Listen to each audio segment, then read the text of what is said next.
오늘부터 룻기서를 우리가 공부하게 될 텐데요. 5월 가정의 달에 가장 적합한 말씀이 바로 룻기서 말씀이에요. 왜냐? 룻기서는 아주 평범한 가정의 이야기입니다. 사사시대에 살았던 한 가족의 이야기가 바로 이 룻기의 내용입니다. 사사시대는 여호수아가 죽은 후에 사울이 왕으로 세워지기 전까지를 사사시대라고 하는데 약 350년을 말하고 있습니다. 그러니까 오늘 이 룻기서는 사사기 중에서도 사사기 초기에 있었던 이야기예요. 왜 그러냐면 지금 사사기를 밝히고 있고 그 다음에 사사기에 가면 보아스가 등장을 합니다. 이 보아스가 누구냐? 이 여호수아가 이스라엘 백성들을 이끌고 요단강을 건너서 가나안 땅에 들어갔을 때 여리고성을 만나게 됩니다. 그래서 두 정탐꾼을 여리고성으로 보내요. 그때 이 정탐꾼들을 숨겨줬던 사람이 여리고에 사는 기생 라합이었습니다. 그래서 이 정탐꾼 중에 살몬이라는 사람이 있었는데 그 살몬이 라합과 결혼을 해서 보아스를 낳게 됩니다. 그러니까 지금 여호수아가 이제 죽은 후에 사사기가 시작되니까 사사기 초기라는 것을 우리가 알 수가 있습니다. 그리고 오늘 이 말씀은 하나님의 은혜 밖으로, 하나님의 축복 밖으로, 또 하나님이 정해 주신 구역 밖으로 나간 엘리멜렉의 이야기입니다. 여러분은 하나님의 은혜 안에 있기를 주의 이름으로 축복합니다. 사사들이 치리하던 때에, 사사들이 치리하던 때 그 땅에 흉년이 드니라. 그 땅에 흉년이 왔습니다. 흉년이 왔다는 것은 경제적인 어려움이 지금 왔다는 거예요. 자, 그런데 이들이 사는 곳이 지금 어디냐? 베들레헴입니다. 베들레헴은 보리, 밀, 포도와 같은 그런 농산물이 많이 나는 곡창지대예요. 베들레헴은 농산물이 풍부하고 풍요로운 땅입니다. 그런데 그 풍요로운 땅에 먹을 것이 많은 이 떡집에 흉년이 들었습니다. 그래서 엘리멜렉은 가족과 함께 베들레헴을 떠나기로 결심을 합니다. 그는 아내와 두 아들을 데리고 이방인들이 살고 있는 모압 땅으로 내려갔습니다. 자, 하나님의 집에서 살던 사람이 흉년이 붙으니까 먹을 것이 없으니까 이방인들이 살고 있는 땅으로 갔다. 이것은 먹는 것 때문에 하나님의 집을 떠난 것입니다. 하나님 없이도 나는 얼마든지 잘 살 수 있어. 이렇게 생각을 한 거예요. 하나님의 자녀가 먹고 사는 것 때문에 세상으로 나간 것입니다. 여러분들은 한 그릇 식물 때문에 하나님을 떠나지 마십시오. 이 야곱의 형 예서가 어느 날 사냥하고 돌아오니까 배가 고파요. 그런데 마침 야곱이 팥죽을 쓰고 있는 거예요. 그래서 팥죽을 한 그릇 달라고 그랬더니 야곱이 그러면 형이 가지고 있는 장자의 명분을 나에게 달라고 그랬습니다. 그 야곱이 지금 배가 고픈데 장자의 명분이 나에게 무슨 상관이 있는가? 그래서 너 가져라. 그리고 팥죽 한 그릇 먹었어요.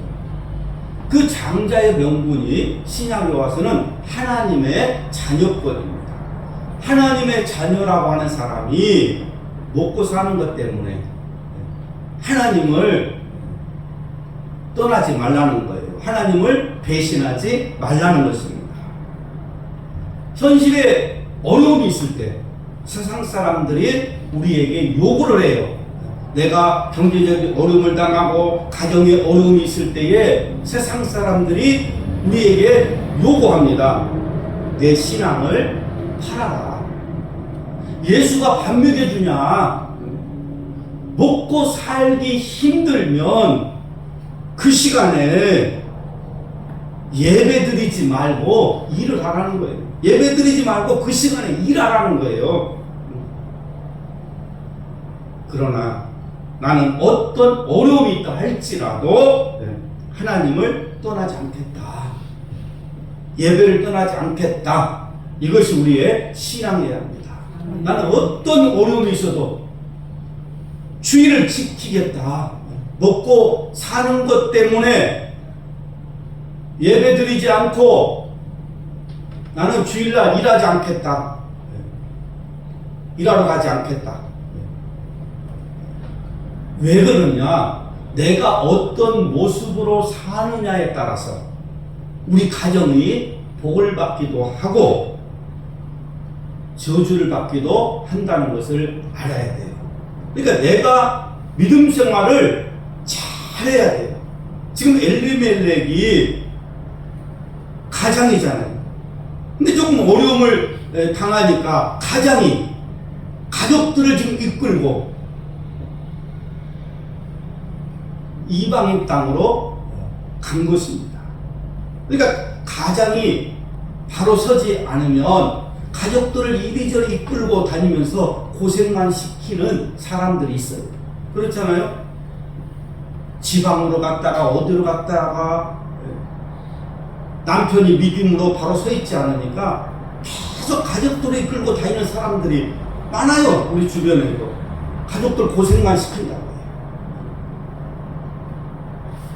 이 모압이라는 것은 잘못된 땅이에요.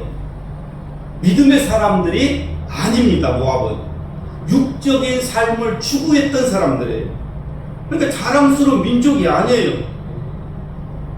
근데 우리는 인간적인 생각으로 결정을 하면 안 돼요. 인간적으로 그냥 그곳에 가면 내가 먹고 살만하겠다. 그곳에 가면 돈 벌겠다. 이렇게 인간적인 생각으로 결정을 하면 안 된다는 것입니다. 이 엘리멜렉이라는 말은 나의 하나님은 왕이시다 그런 뜻이에요. 나의 하나님은 왕이십니다. 하나님은 내 인생의 왕이십니다. 하나님은 내 인생의 주인이십니다. 이렇게 고백하며 살았던 엘리멜렉이 자기 생각대로 선택을 했다가 큰 위기를 맞이하게 됩니다. 룻기서 1장 3절과 5절 말씀 보겠습니다. 나오미의 남편 엘리멜렉이 죽고 나오미와 두 아들이 남았으며 그들은 모압 여자 중에서 그들의 아내를 맞이하였는데 하나 이름은 오르바요 하나 이름은 루시더라. 거기 거한 지 10년쯤에 말년과 기론 두 사람이 다 죽고 그 여인은 두 아들과 남편의 뒤에 남았더라. 자, 나오미의 가정의 재앙은 남편의 죽음으로 끝나지 않아요. 모압으로 간 지 10년 만에 두 아들이 다 죽고 말았어요. 자, 잘 살아보려고 부자 좀 돼보려고 하나님의 집을 떠나왔지만 남편과 두 아들을 잃고 말았습니다. 그러니까 성도는 하나님을 떠나서 세상으로 나아가면 더 큰 시험을 만난다는 것입니다. 우리는 언제나 올라가는 신앙이 되어야 합니다. 여러분의 신앙이 지금 올라가고 있습니까? 아니면 내려가고 있습니까? 상승 곡선을 그리면서 올라가기를 주의 이름으로 축복합니다. 사무엘하 3장 1절 말씀에 보면 사울의 집과 다윗의 집 사이에 전쟁이 오래매 다윗은 점점 강하여 가고 사울의 집은 점점 약하여 가니라. 다윗과 그의 이 집안은 상승 곡선을 그리면서 점점 잘 되고 있어요. 그런데 이 사울의 집은 점점 하강 곡선을 그리면서 내려가고 있습니다. 자, 그렇다면 나와 이 내 집안은 상승곡선을 그리면서 올라가고 있습니까? 지금 더 잘 되고 있습니까? 아니면 하강곡선을 그리며 내려가고 있습니다. 내려가고 있습니까? 물론 사람이 잘 될 때도 있고 또 어려울 때도 있어요. 자, 그런데 중요한 것은 그 과정에서 나는 어떤 역할을 하고 있는가? 더 믿음으로 살고 있는가? 아니면 더 기도하고 있는가? 아니면 여전히 고집을 부리며 모압에 살고 있는가? 여러분은 시험이 와도 더 올라가기를 주의 이름으로 축복합니다. 엘리멜렉은 흉년을 피해서 모압으로 갔지만 더 큰 고통을 당하고 말았습니다. 이것은 엘리멜렉의 가정에만 해당되는 것이 아닙니다. 누구든지 하나님을 떠나면 안 된다는 것을 가르쳐주고 있는 것입니다. 이제 드디어 나오미는 좋은 소식을 듣게 됩니다. 여호와께서 자기 백성을 권고하사 양식을 주셨다는 기쁜 소식을 듣게 됩니다. 자, 6절 말씀입니다. 그 여인이 모압 지방에서 여호와께서 자기 백성을 돌보시사 그들에게 양식을 주셨다함을 듣고 이에 두 며느리와 함께 일어나 모압 지방에서 돌아오려 하여 그랬습니다. 자, 하나님께서 자기 백성을 돌보시사 그들에게 양식을 주셨다는 것입니다. 이 양식이 무엇일까요? 양식은 말씀입니다. 그러니까 모든 답이 말씀에 있습니다. 말씀이 오면 모든 문제가 다 해결되는 것입니다. 시편 107편 19절에서 20절 말씀입니다. 이에 그들이 그들의 고통 때문에 여호와께 부르짖으매 그가 그들의 고통에서 그들을 구원하시되 그가 그의 말씀을 보내어 그들을 고치시고 위경에서 건지시는도다. 그러니까 하나님이 자기 백성을 돌보시사 양식을 주셨습니다. 그러니까 이 양식을 주셨다는 이 말을 나오미가 들었어요. 그래서 하나님의 말씀을 듣는 자가 복이 있는 것입니다. 하나님의 말씀을 들어야 사는 거예요. 나오미가 양식이 있다는 소식을 듣고 이제 돌아옵니다. 집을 나간 탕자가 왜 아버지 집으로 돌아옵니까? 탕자가 이 돼지 그 우리에서 주염 열매를 먹으면서 깨달은 것이 뭐예요? 아버지 집에는 먹을 양식이 있다는 것이에요. 있다는 것이에요. 아버지는 먹을 양식이 있다. 그래서 양식이 있는 곳으로 가야 문제가 해결되는 것입니다. 마태복음 4장 4절 말씀에 사람이 떡으로만 살 것이 아니요 하나님의 입으로 나오는 모든 말씀으로 살 것이라 말씀하셨어요. 그러니까 하나님의 말씀은 우리에게 소망을 줍니다. 하나님의 말씀에는 지혜가 들어있어요. 삶의 지혜가 들어있습니다. 그래서 말씀을 가까이 하면 길이 보이는 거예요. 왜냐하면 하나님의 말씀은 내 앞에 등불이요 빛이니이다 그랬어요. 그러니까 내 앞에 등불이고 빛이니까 내 앞길을 비춰주니까 길이 보이는 거예요. 인생이 복잡합니까?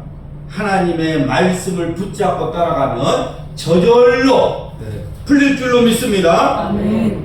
이제 나오미가 돌아오려고 어떻게 합니까?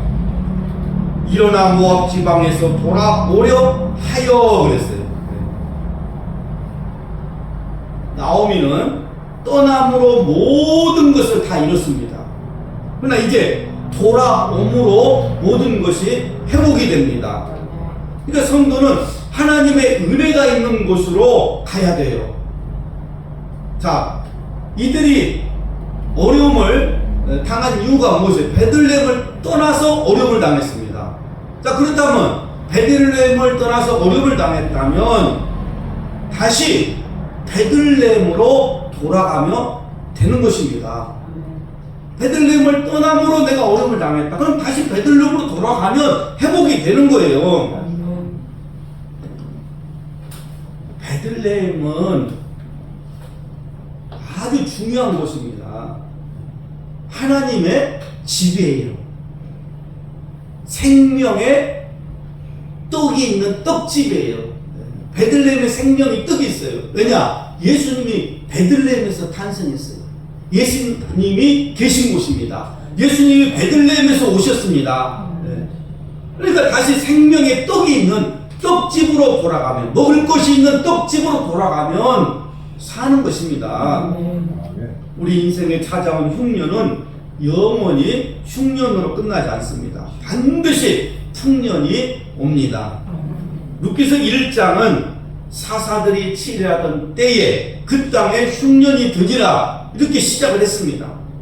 그런데 1장 22절을 보면 보리를 추수하는 풍년으로 끝나고 있습니다.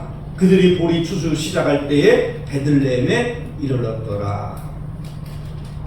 흉년은 사람을 떠나게 합니다. 여러분, 돈 없으면 다 떠나가요. 그죠? 자식도 돈 없으면 떠나갑니다. 그러나 풍년은 사람을 다시 돌아오게 합니다. 여러분, 돈 있어 봐요. 다 사람들이 모여듭니다. 하나님은 전능하신 분입니다. 전능하사 천지를 만드신 하나님 아버지를 내가 믿사오며, 전능하신 하나님이에요.